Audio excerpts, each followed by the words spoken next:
install na yung kuhan guys. So EPC o guwan booster pump. Ano EPC? Hindi na kakinanglan maggamit ito pressurized tank. Hindi na save pa kami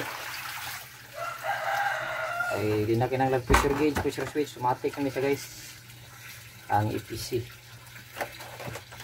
madetect niya kung daw yung port valve nga wala siya gisuyot, madetect niya dili na ka maglima, di na masunog yung makina ay automatic off siya kung wala supply nga tubig, wala siya masuyot. Ano na siya tingag paandar guys ha. Okay, testing pasirit. Suga matik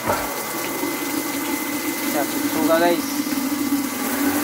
Tingnan natin pasirit. Siya ditandri taura na to automatic pump control switch. Wala na yung tangke ay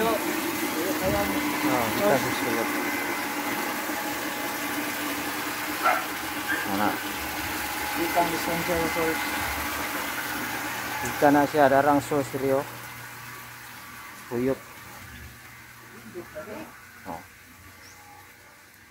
para ang source niya dirigikan uyop na siya basta wala lay hungaw.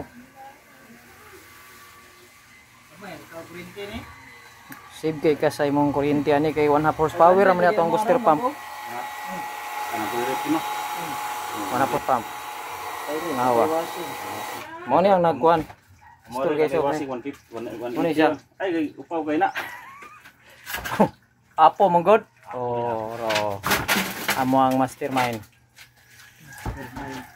Guys, thank you for watching guys.